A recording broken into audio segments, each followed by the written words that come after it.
Welcome back to biology and nursing insight. तो आज हम टॉपिक कवर करेंगे midwifery led care, women centred care, physiological birth and last topic हमारा होगा डीमेडिकलाइजेशन of birth. तो ये 4 टॉपिक जो हमारे गायनाकोलॉजी के हैं इनको आज हम डिस्कस करेंगे।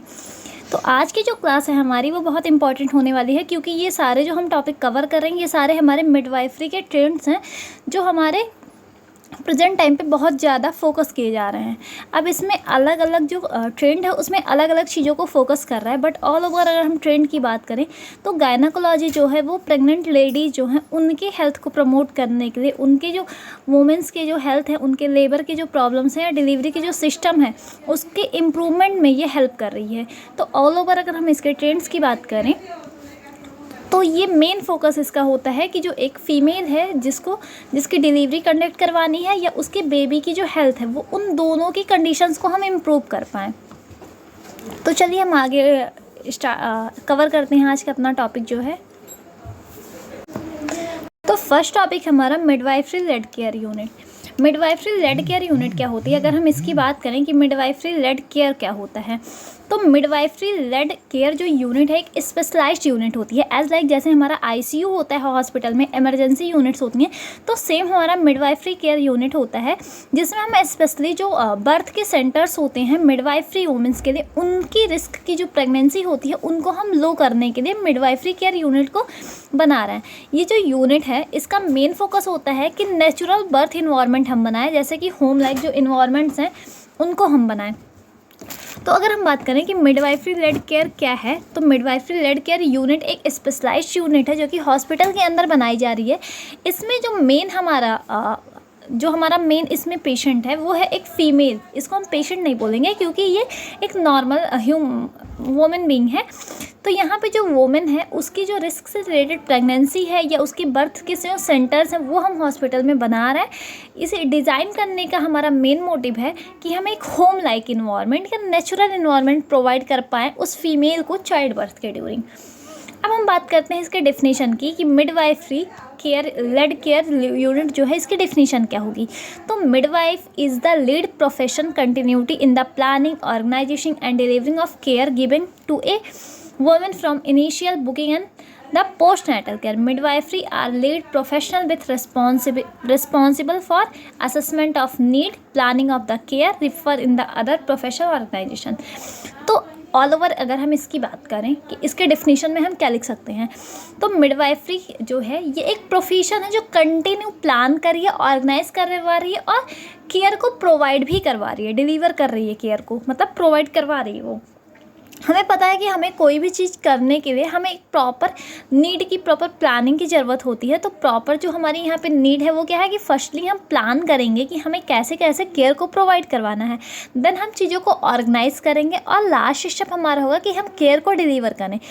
तो कहाँ से कहाँ तक हमको केयर को डिलीवर करना है, जहाँ से इनिशियल उसका स्टेज जो है वो स्टार्ट हुआ है एज लाइक एंटीनेटल केयर से, मतलब जब उस फीमेल ने प्रेगनेंसी कंसीव भी नहीं की थी उस टाइम से लेके उसके postnatal after the birth तब तक हम उसको केयर प्रोवाइड करते हैं, तो वो मिडवाइफरी केयर होता है। अब मिडवाइफरी केयर जो प्रोफेशनल है ये किस चीज़ के लिए रिस्पॉन्सिबल है, तो ये जितनी भी नीड्स हैं उसको असेस करने के लिए, जो वुमेन है उसकी जो नीड्स हैं उसको असेस करने के लिए इम्पॉर्टेंट होती है। उसके जो प्लान्स हैं केयर के वो सारे हम यहाँ पे बनाते हैं और रेफ़र करते हैं। अगर हमारे ऑर्गेनाइजेशन में हम उतनी ट्रीटमेंट उस फीमेल को नहीं दे पाते हैं या हमारे पास उतने इंस्ट्रूमेंट नहीं है जो उसके केयर को प्रॉपरली डिलीवर कर पाएँ, तो हम उसे अदर प्रोफेशन के ऑर्गेनाइजेशन में रेफ़र भी करते हैं। ये एक मिडवाइफरी की रिस्पॉन्सिबिलिटीज़ होती हैं। तो डेफिनेशन में हम क्या लिख सकते हैं कि मिडवाइफरी एक ऐसा प्रोफेशन है जो कंटिन्यूटी प्लान कर रहा है, ऑर्गेनाइज कर रहा है और केयर को डिलीवर कर रहा है। कब से कब तक? इनिशियल से लेके उसके पोस्ट नेटल केयर तक। अब एक चीज़ यहाँ पे हम और नोट पॉइंट में डाल के याद रख सकते हैं कि यहाँ पे हमारा मेन मोटिव होता है कि एक जो मिडवाइफरी है वहाँ पे स्टाफ नर्स जो है मिडवाइफरी नर्स, वो जब फीमेल आती है उसके एंटीनेटल बुकिंग पीरियड से लेकर उसके पोस्ट नेटल केयर तक वो एक ही मिडवाइफरी जो है वो उसको सारी चीज़ों में असेस करे। क्योंकि ऐसे क्या होगा, जो फीमेल है वो उसके साथ फ्रेंडली हो जाती है जो लेडी है, और उसकी जो कॉन्फिडेंस है वो भी उसके साथ अच्छा होता है और चीज़ों को कम्युनिकेट करने में उन्हें ईजी होता है। तो यहाँ पर हमारा एक हम नीड ये भी बोल सकते हैं कि अगर हम ऐसा करते हैं तो जो क्वालिटी ऑफ केयर है वो इम्प्रूव होगी। आगे देखते हैं हम कि मिडवाइफरी लेड केयर यूनिट है, इसके अंदर क्या क्या चीज़ें इंक्लूड होंगी। जैसे कि midwifery care led care unit क्या थी, एक यूनिट था हॉस्पिटल के अंदर जिसमें हम एक पूरा सेटअप बना रहे थे, जिसमें हम मिडवाइफरी को ट्रीट कर रहे हैं, मतलब डिलीवरी में उसके नेचुरल इन्वायरमेंट प्रोवाइड करवा रहे हैं। अब इसमें क्या क्या चीज़ें होंगी, इसके यूनिट में क्या क्या चीज़ें हम इंक्लूड करेंगे। तो इसमें लो इंटरवेंशन इन्वायरमेंट हमको रखना है। लो इंटरवेंशन मतलब हमको डायग्नोसिस का जो सिस्टम है उसको रिड्यूस करना है फीमेल के लिए। ये यूनिट जो है वो सपोर्ट करती है नेचुरल बर्थ को, जैसे कि वाटर बर्थ हो गया, पूल कंफर्टेबल हो गया, बर्थिंग चेयर्स हो गए, सेल्फ लाइटिंग हो गई। ये सारे इसके हमारे गोल होते हैं कि जो फीमेल है या जो लेबर का इन्वायरमेंट है वो एक रिलैक्स और काम इन्वायरमेंट हो फीमेल के लिए। लो इंटरवेंशन मतलब यहाँ पे हम एक्स्ट्रा कोई भी डायग्नोस नहीं करेंगे फीमेल को ताकि उसे ज़्यादा इशू ना हो, और इसमें हम उसको एक होम लाइक इन्वायरमेंट देंगे, रिलैक्स एंड काम इन्वायरमेंट देंगे। अब हमें पता है कि जो वाटर बर्थ है इस टाइम पे ये भी ट्रेंड में आया है। वाटर बर्थ में क्या होती है, जो ये कंडीशन होता है जिसमें वाटर में डिलीवरी करवाई जाती है, तो इसे फीमेल का जो पेन लेवल होता है, जो हमारी वुमेन होती है उसका जो पेन लेवल होता है वो भी डिक्रीज़ होता है। बहुत ज़्यादा पेन लेवल, जैसे उसे सीवियर पेन लेवल उस टाइम हो रहा होता है, तो उसमें थोड़ा उसे कंफर्ट हम देते हैं। तो ये लो इंटरवेंशन इन्वायरमेंट, जो इन्वायरमेंट पे यहाँ फोकस करना है कि उसे quite calm and relax environment में। द सेकेंड थिंग जो हम इसमें इंक्लूड करेंगे वो करेंगे midwifery led care. Midwifery led care क्या है, प्राइमरी केयर है जो प्री नाइटल विजिट से लेके उसके पोस्ट नाइटल, जैसे मैंने बताया कि कंटिन्यू पोस्टमार्टम केयर में they are train to handle uncomplicated birth and are equipped with skill to manage common birth scenario. Midwifery led care क्या है, इसमें एक जो मिडवाइफ होती है वो प्राइमरी केयर उसकी प्री नाइटल केयर विजिट से लेके, मतलब एंटीनाइटल पीरियड से लेके उसके, और आफ्टर द पोस्टमार्टम पीरियड तक वो पूरी जो केयर होती है वो प्रोवाइड करवाती है। और वो ट्रेंड होती है कि अगर कोई कॉम्प्लिकेशन होती भी है ड्यूरिंग द डिलीवरी तो उसे वो हैंडल कर लेगी, उसके पास इतनी स्किल्स होती हैं। तो ये होता है हमारा midwifery led care. Then third हमारा होता है इसमें कोलाब्रेशन विद ऑब्स्टेट्रिक्स। यहाँ पे हम मिडवाइफरी जो होती हैं, हमें पता है मिडवाइफरी और ऑब्स्टेट्रिक दोनों अलग अलग शब्द हैं, तो मिडवाइफरी जो है उसको कोलाबरेट करना होता है ऑब्स्टेट्रियंस के साथ भी, क्योंकि अगर कोई भी मेडिकल इमरजेंसी होती है तो हमें टिपिकली उनसे हेल्प लेनी है। देन लास्ट वन हमारा आता है सपोर्टिव इन्वायरमेंट। जो इन्वायरमेंट होगा उसका एटमॉस्फेयर, उसके सराउंडिंग होगा वो उसके अकॉर्डिंग होना चाहिए जो फीमेल है लेबर वार्ड में, क्योंकि उसे रिलैक्स रखना हमारे लिए ज़्यादा इंपॉर्टेंट है। तो ये चार हमारे पॉइंट्स जो हम मिडवाइफरी लेड केयर यूनिट के अंदर इंक्लूड करते हैं।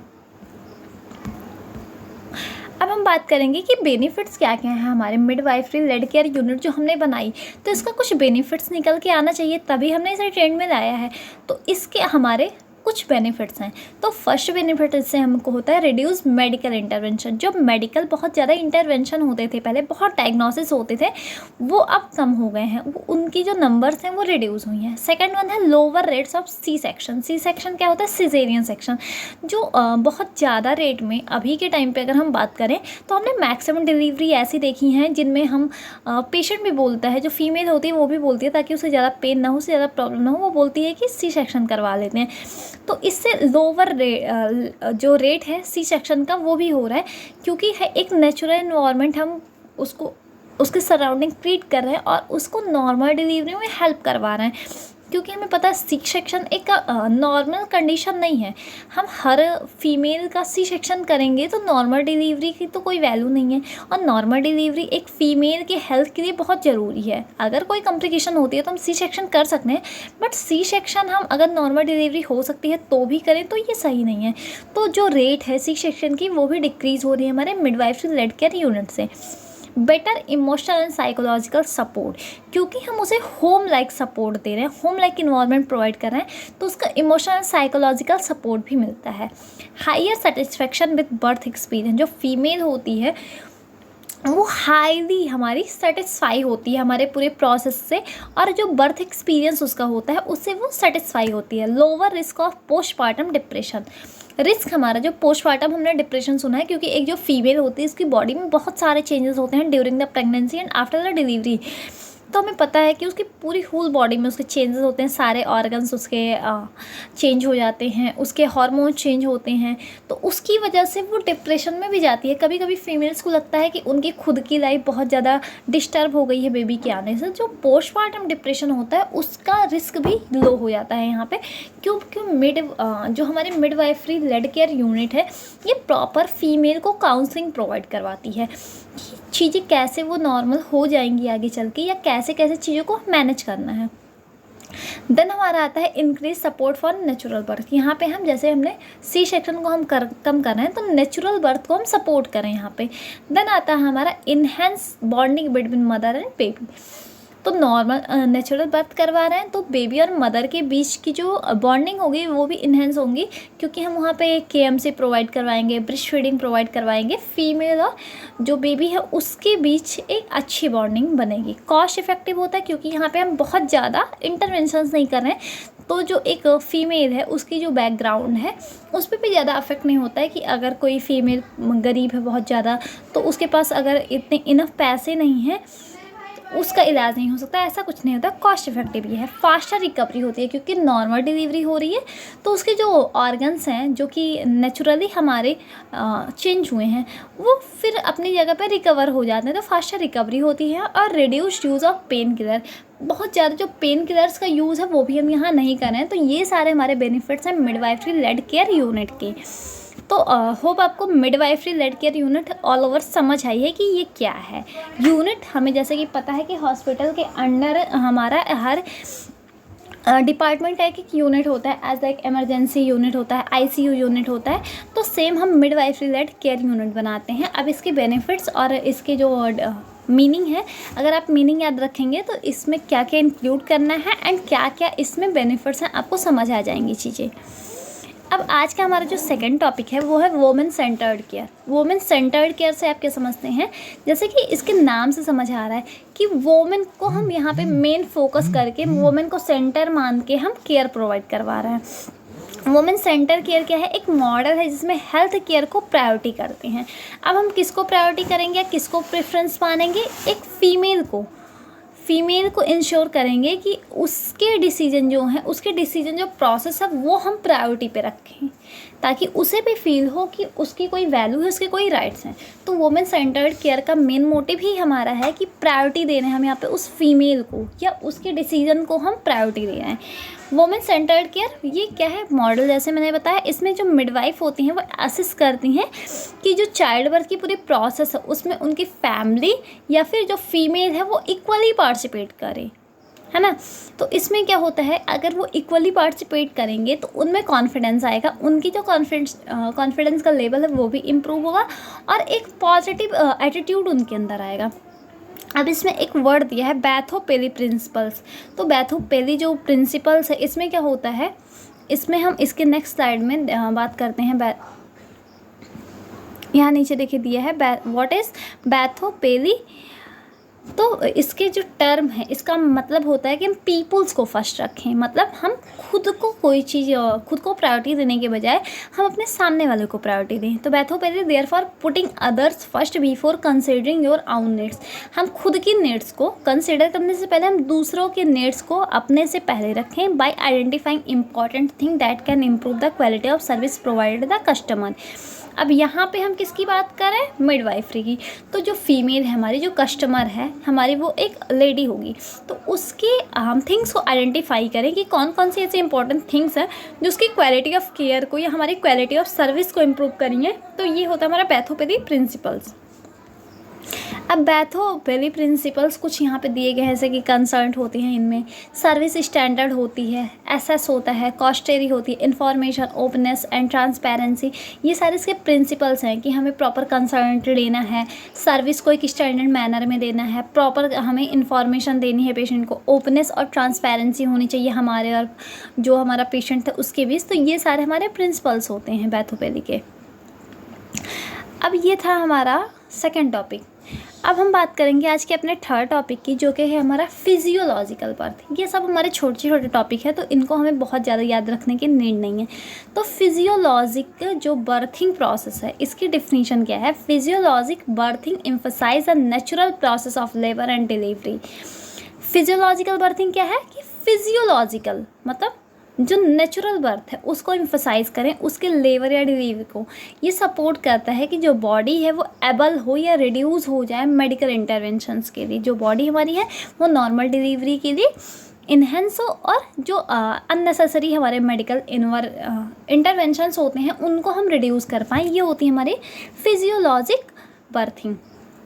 अब फिजियोलॉजिक बर्थिंग की बात करें तो इसके भी कुछ की एस्पेक्ट्स दिए गए हैं, जैसे कि इसमें हम नेचुरल जो लेबर है उसको इनकरेज करते हैं। तो इनकरेज करते हैं कि स्पॉन्टेनियस ऑनसेट ऑफ लेबर, जो लेबर है वो स्पॉन्टेनियस हो जाए। स्पॉन्टेनियस मतलब क्या होता है, जो स्वतः होने वाली चीज़ें होती हैं। और अलाउ करते हैं कि प्रोग्रेस जो है वो बिना किसी अननेसेसरी हमारे मेडिकल इंटरवेंशन के उसका जो फीमेल उसकी प्रोग्रेस हो जाए। पोजीशन एंड मोबिलिटी, यहाँ पे हम जो डिफरेंट पोजीशंस होते हैं फीमेल को ड्यूरिंग द हम डिलीवरी प्रोवाइड करवाते हैं कंफर्ट के लिए, तो उनको हम यहाँ पे पोजीशंस को प्रमोट कर रहे हैं। Then pain management, pain management में हम नॉन फार्मोलॉजिकल मेथड्स यूज़ कर रहे हैं, एज लाइक मैंने अभी थोड़ी देर पहले बताया था वाटर बर्थ मेथड हम यूज़ कर रहे हैं, तो वो भी एक पेन मैनेजमेंट थेरेपी है। हाइड्रोथेरेपी दे सकते हैं, मसाज दे सकते हैं, ये सारे हमारे पेन को रिलीव करते हैं without pharmacological method. Skin to skin contact, यहाँ पे जो बेबी होता है, अगर हम जैसे बेबी डिलीवर हुआ तो उसको अगर हम फीमेल के कांटेक्ट में तुरंत ले आते हैं, हम मदर को दे देते हैं, तो मदर की स्किन और बेबी की स्किन जो होती है उसकी बॉन्डिंग से भी फीमेल को थोड़ा अच्छा फील होता है, उसको बेटर फील होता है। तो ये भी हम कर सकते हैं। ये हमारा फिजियोलॉजिक बर्थ के की एस्पेक्ट। अगर हम बात करें तो ये सारे ही टॉपिक हमारे कहीं ना कहीं एक दूसरे से कनेक्टेड हो रहे हैं, क्योंकि सभी में हम प्रायोरिटी, किसी में हम प्रायोरिटी दे रहे हैं फीमेल को, किसी में हम उसके नीड्स को आइडेंटिफाई करके उसे केयर प्रोवाइड करवा रहे हैं, और किसी में उसके हम नेचुरल बर्थ को इनका प्रमोट कर रहे हैं। तो सारी चीज़ें हमारी लगभग सेम हैं। अब जो हमारा आज का लास्ट टॉपिक है वो है डी मेडिकलाइजेशन ऑफ बर्थ। अब डी मेडिकलाइजेशन ऑफ बर्थ जो है, इसका कॉन्सेप्ट क्या है कि मेडिकलाइजेशन का मतलब क्या होता है हमारा कि मेडिकल इंटरवेंशंस। तो यहाँ पे demedicalisation involve minimising unnecessary medical interventions, treating birth as a natural event rather than a medical emergency. The goal is to restore confidence in the body ability to give birth. डीमेडिकलाइजेशन जो है ये involve है कि हम unnecessary interventions को reduce करें, हम एक बर्थ को नॉर्मल इवेंट की तरह, जैसे कि बर्थ जो है वो कोई डिसीज़ कंडीशन नहीं है, ना कि वो कोई इमरजेंसी है, तो उसे हम एज ए एक नॉर्मल इवेंट की तरह ट्रीट करें, और जो फीमेल है उसकी बॉडी को एवल करें या कॉन्फिडेंस उसके अंदर लाएं कि वो नॉर्मल डिलीवरी कंडक्ट करवा सकती है फीमेल। तो ये हमारा होता है डीमेडिकलाइजेशन ऑफ बर्थ। अब इसके अंदर की बात करें तो इसकी स्ट्रेटजी क्या होती है, एजुकेशन हम दे सकते हैं, मतलब हम इसको कैसे रन करेंगे। अगर हम डीमेडिकलाइजेशन ऑफ बर्थ करवा रहे हैं तो इसकी स्ट्रेटजी हमारे पास क्या होगी, तो हम एजुकेट करेंगे, पेशेंट को प्रिपेयर करेंगे, हम उसको कम्प्रीहेंसिव एजुकेशन देंगे कि कैसे कैसे उसको प्रीनेटल एजुकेशंस क्या हैं, उसको हम सारे नॉलेज प्रोवाइड करवाएंगे, और ऑप्शनल चीज़ें भी हम उसे अवेलेबल करवाएंगे कि उसके पास और कौन कौन से ऑप्शंस हैं। मिडवाइफरी केयर में हम क्या करवाएंगे, मिडवाइफरी केयर हमें जैसे कि पता है कि फिजियोलॉजिकल बर्थ हो गई या लोअर इंटरवेंशंस रेट हो गए, ये हम उसका करेंगे। थर्ड हम करेंगे उसमें home and birth centre options. इसमें हमारा थर्ड है home and birth centre option. इसमें हम क्या करते हैं, सपोर्ट करते हैं जो बर्थ है वो मेडिकलाइज्ड ना हो, चाहे वो फीमेल के अकॉर्डिंग हम वहाँ पे उसका जो डिसीजन होता है उसके अकॉर्डिंग हम प्लेस चूज़ करते हैं कि वो होम बर्थ करवाना चाहती है, बर्थ के सेंटर्स पे करवाना चाहती है। तो दोनों ही जो वो डिसाइड करती है, हम उसे ऑप्शन में ये चीज़ें बता देंगे कि अगर कोई भी कॉम्प्लिकेशन होता है तो अगर आप सेंटर पे होंगे तो हम उसे कंट्रोल कर पाएंगे, बट यहाँ पे हम उसकी प्रायोरिटी को ध्यान में रख के चीज़ें करते हैं। फोर्थ हमारा आता है कल्चरल कम्पिटेंसी। कल्चरल कम्पिटेंसी में हम क्या करते हैं, उसकी जो कल्चरल प्रैक्टिसेस हैं सराउंडिंग उसके बर्थ इन्वायरमेंट में हम रखते हैं। जैसे कि बहुत सारे हमारे कल्चर्स होते हैं कि आफ्टर द डिलीवरी हम बहुत सारे लोग जो होता है तुरंत नहला देते हैं बच्चों को, बहुत सारे लोग होते हैं नहीं नहलाते हैं, तो हम उनकी प्रैक्टिसेस जो हैं उनको, अगर वो गलत प्रैक्टिस हैं तो उनको हम एजुकेट कर सकते हैं, और अगर वो उनके रिलीजियस से रिलेटेड कोई प्रैक्टिस है तो हम उसे भी वहाँ पे इंक्लूड कर सकते हैं ताकि उन्हें एक इमोशनल सपोर्ट भी मिले। देन आता है हमारा बेनिफिट्स इसके क्या क्या हैं इस अप्रोच के। तो इस अप्रोच के बहुत सारे बेनिफिट्स हैं, जैसे कि इसमें हम आउटकम्स, हम अगर इसकी बात करें तो बहुत सारे हमारे पॉजिटिव आउटकम्स आए हैं। जैसे कि यहाँ पे जो सिजेरियन सेक्शंस थे वो बहुत सारे रिड्यूस हुए हैं। मैटरनल इन्फेंट से रिलेटेड जितने भी कॉम्प्लिकेशंस आ रहे थे वो भी डिक्रीज हुए हैं। और जो फीमेल होती है उसके अंदर हाईली सेटिस्फैक्शन हमने देखा है कि जो फिजियोलॉजिकल केयर सेंटर्स में बर्थ करवाई जा रही हैं उनके अंदर बहुत सारे पॉजिटिव बिलीव्स आते हैं। एम्पावरमेंट में हम सेकंड हमारा बेनिफिट इस अप्रोच का है एम्पावरमेंट में फ़ीमेल जो है उन बहुत सारी फीमेल से खुद रिपोर्ट किया है कि उन्हें एक पॉजिटिव फीलिंग आती है, उन्हें एक अच्छा एक्सपीरियंस होता है ये, और ग्रेटर सेटिस्फैक्शन होती है पूरे मैटरनल केयर के ड्यूरिंग। देन थर्ड लास्ट हमारा है मेंटल हेल्थ में अगर हम यहाँ पे, क्योंकि डीमेडिकलाइजेशन ऑफ बर्थ है, तो यहाँ पे हम रिड्यूस करें इंटरवेंशन को, डायग्नोसिस को, तो वो एक पॉजिटिव उसका हेल्थ होता है। एज लाइक हम बहुत सारे डायग्नोस अगर कर रहे हैं ड्यूरिंग द प्रेगनेंसी तो फीमेल को एज ए पेशेंट फील होने लगता है, जबकि जो डिलीवरी या फिर प्रेगनेंसी पूरी हमारी इवेंट है वो एक नेचुरल इवेंट है, ना कि वो कोई डिसीज़ है। तो इससे उसके मेंटल हेल्थ पे भी असर पड़ेगा। तो अगर हम डायग्नोस को कम कर रहे हैं तो मेंटल हेल्थ उसकी इम्प्रूव होगी। तो अगर ऑल ओवर हम बात करें कि आज हमने क्या क्या चीज़ें डिस्कस की हैं, तो आज हमने 4 टॉपिक डिस्कस किए हैं, जिनमें से हमारा फर्स्ट टॉपिक था मिडवाइफरी लेड केयर यूनिट, जिसमें हम एक यूनिट बना रहे थे। एज लाइक हॉस्पिटल में बहुत सारे यूनिट्स होते हैं, तो यहाँ पे हम एक यूनिट बना रहे थे जहाँ पे हम मिडवाइफरी को ट्रीट करेंगे। सेकंड हमारा था वुमेन सेंटर्ड केयर, जहाँ पे हम वुमेन के राइट्स को, उनके डिसीजन को प्रायोरिटी दे रहे थे। थर्ड टॉपिक हमारा था फिजियोलॉजिकल बर्थ, जिसमें हम नेचुरल बर्थ हम करवा रहे थे, उसको प्रमोट कर रहे थे। लास्ट हमारा था डीमेडिकलाइजेशन ऑफ बर्थ, इसमें हम डायग्नोस को रिड्यूस कर रहे हैं ताकि जो फीमेल की हेल्थ है वो इम्प्रूव हो पाए। तो होप आपको सारी चीज़ें क्लियर है। अगर आपको कोई भी डाउट है तो आप कमेंट बॉक्स में मेंशन कर सकते हैं। वीडियो अच्छी लगी हो तो लाइक करें, शेयर करें और सब्सक्राइब करना ना भूलें। Thank you.